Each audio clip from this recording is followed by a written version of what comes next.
Brother and sister. The affections that exist between the members of the same family afford a pleasing spectacle of human happiness. That which exists between brother and sister should be assiduously cultivated. It is a beautiful and loving feeling and seems to be wholly angelic in its thoughts and feelings. It must necessarily be a pure spiritual love. It arises not from a sense of gratitude or for favors received or from anything save the endearing relationship of family. It rests not on anything but a spiritual affinity of soul.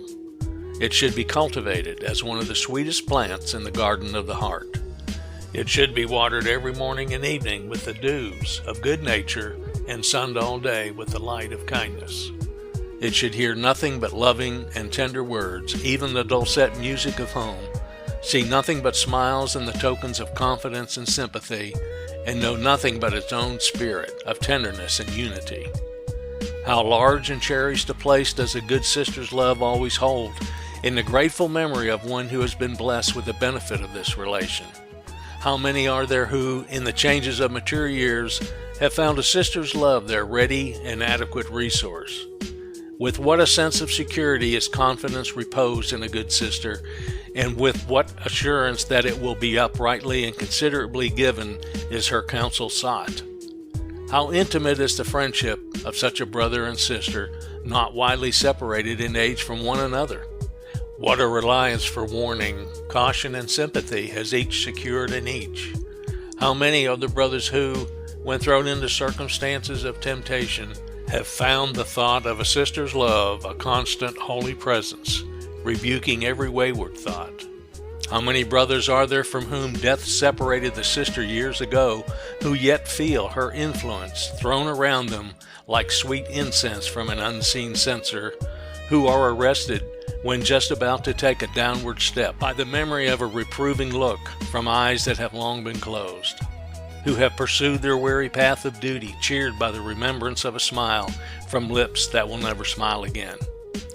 Who can tell the thoughts that cluster around the word sister? How ready she is to forgive the foibles of a brother. She never deserts him. In adversity she clings closely to him, and in trial she cheers him. When the bitter voice of reproach is poured in his ears, she is ever ready to hush its hard tones and to turn his attention away from its painful notes. Let him move in pleasant paths, she hangs clusters of flowers about him. In watching his favored career and listening to his eulogy, she feels the purest satisfaction. The cold grave cannot crush her affections for him. It outlives her tears and sighs, and hence she often wanders to the spot where he reposes with a fragrant rosebush and creeping honeysuckle, and plants them on his tomb. And who will dare to affirm her love perishes when he passes away from earth? May it not live far off in glorious land, increasing in fervor and intensity as the years of eternity pass away? Affection does not beget weakness, nor is it effeminate for a brother to be firmly attached to a sister. Such a boy will make a noble and brave man. The young man who was accustomed to kiss his sweet, innocent sister night and morning as they met shows its influence upon him. He will never forget it, and when he shall take someone to his heart as his wife, she shall reap the golden fruits thereof. The young man who is in the habit of giving his arm to his sister as they walk to and from church will never leave his wife to find her way as best she can. He who has been trained to see that his sister was seated before he sought his own will never mortify a neglected wife in the presence of strangers. And the young man who frequently handed his sister to her chair at the table will never have cause to blush as he sees some gentleman extend to his wife the courtesy she knows is due from him. The intercourse of brother and sister forms an important element in the happy influence of home. A boisterous or a selfish boy may try to domineer over the weaker or more dependent girl, but generally the latter exerts a softening influence. The brother animates and heartens. The sister modifies and refines. The vine tree and its sustaining elm are the emblems of such a relation.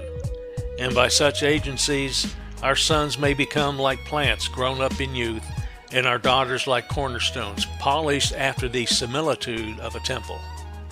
Sisters scarcely know the influence they have over their brothers. A young man is pretty much what his sister and young lady friends choose to make him. If sisters are watchful and affectionate, they may in various ways lead them along till their characters are formed, and then a high respect for ladies and a manly self-respect will keep them from mingling in low society. Girls, especially those who are members of a large family, have a great influence at home, where brothers delight in their sisters, and where parents look fondly down on their daughters.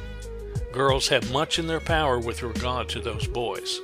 They have in their power to make them gentler, truer, purer, to give them higher opinion of women, to soften their manner and ways, to tone down rough places, and shape sharp, angular corners.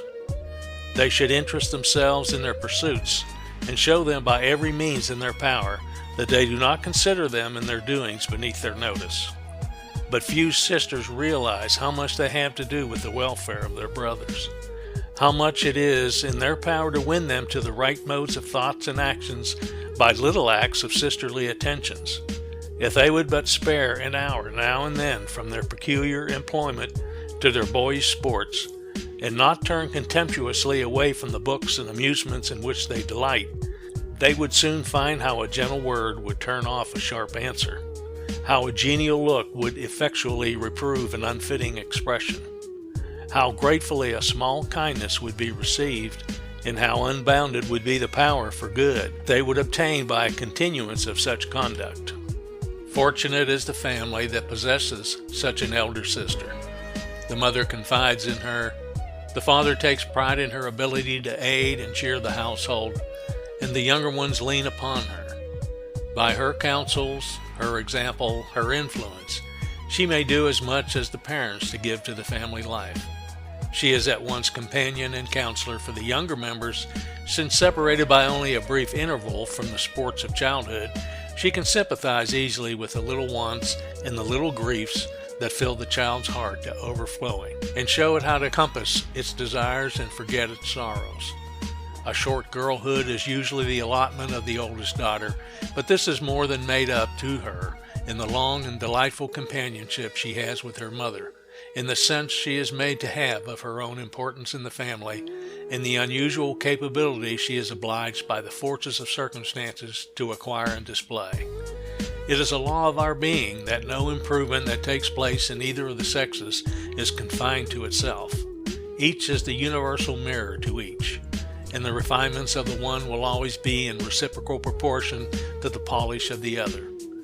The brother and sister should grow up together, be educated at the same school, engage in the same sports, and as far as practicable, in the same labors.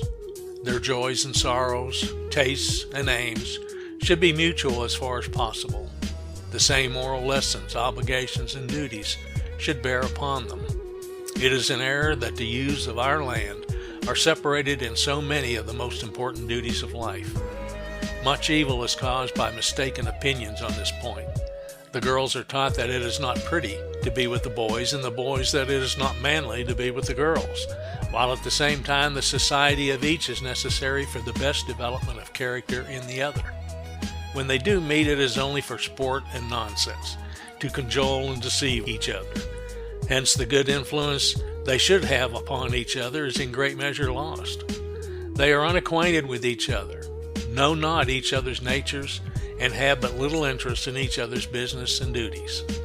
We want the girls to rival the boys in all that is good, refined, and ennobling. We want them to rival the boys, as they well can, in learning, in understanding, in all noble qualities of mind and heart, but not in any of the rougher qualities and traits. We want the girls to be gentle, not weak, but gentle, and kind and affectionate.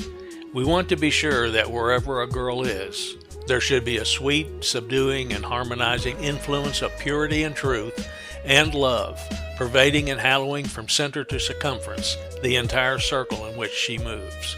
It is her mission to instruct the boys in all needful lessons of neatness and order, of patience and goodness. We want the boys to be gentle, courteous, and considerate towards their younger sisters, to be the protector and emulator of their virtues.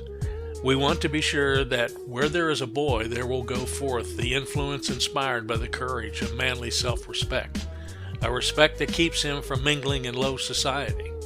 We want him to be every whit a man, a fit friend and companion for true womanhood. We want to see them both enjoy the springtime of life, for this is the season of joy, of bliss, of strength, of pride. It is the treasury of life, in which nature stores up those riches which are for our future employment and profit.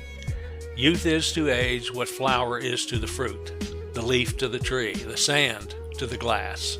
Hence, we want to see them both so using the golden age of youth as to be able to reap a rich harvest in the years of maturity.